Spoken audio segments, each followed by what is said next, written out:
আসসালামু আলাইকুম, আমি শেখ তাকবীর। আশা করি সবাই ভালো আছে। আজকে আমরা ঘুরতে যাব নেত্রকোনায়।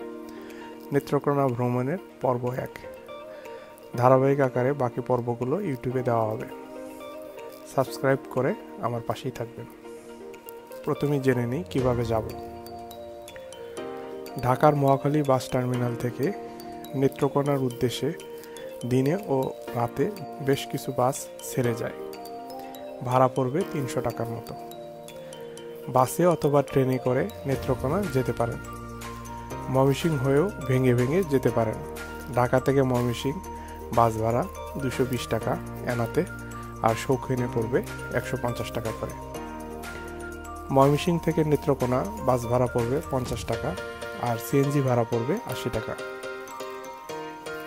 নেত্রকোনায় নেমে সিএনজি করে কলমাকান্দা যেতে হবে। ভাড়া পড়বে ১৫০ টাকা। নেত্রকোনা জেলা শহর থেকে ৩০ কিলোমিটার উত্তরে ভারত সীমান্তবর্তী কলমাকান্দ উপজেলা। নেত্রকোনা শহর থেকে মোটরসাইকেল রিজার্ভ করে সরাসরি কলমাকান্দা হয়ে পাঁচগাঁও যেতে পারেন, অথবা কলমাকান্দা গিয়ে মোটরসাইকেল রিজার্ভ করে পাঁচগাঁও গিয়ে ঘুরে আসতে পারেন।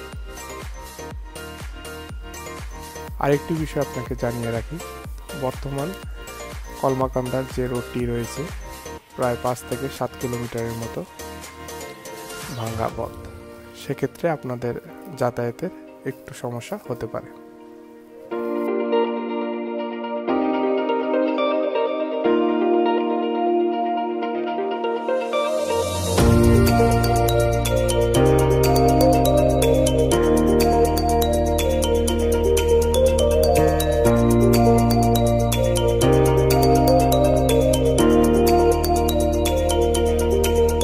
পাঁচগাঁও, অনেকে বলে এখান থেকে নাকি গারো পাহাড়ের এরিয়া শুরু।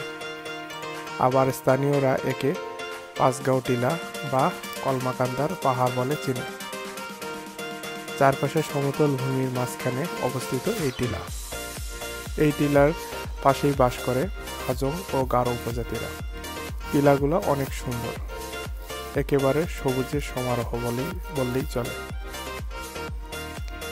এখানে এক সময় হাতি পাওয়া যেত। এখনো মানুষজন বলে ইন্ডিয়ার পাশে নাকি হাতি আছে। ছোট বড় কিছু প্রাণী রয়েছে এই টিলাগুলোতে। এই টিলাগুলো গারো পাহাড়ের সাথে সংযুক্ত। তবে একদিনে ট্যুরে গেলে পাহাড় আর ছোট সুন্দর গ্রামটি আপনাকে নিরাশ করবে না। আর একটা কথা, এইখানে উপজাতিরা যেমন সহজ সরল তেমনই রাগী। উপজাতিদের ছবি তোলার পূর্বে অনুমতি নিয়ে নেবেন।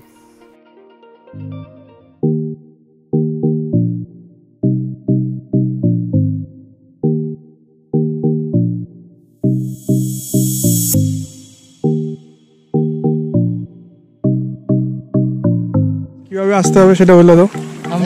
এখানে যদি কেউ আসতে চান খুব ইজিলি আসতে পারবেন।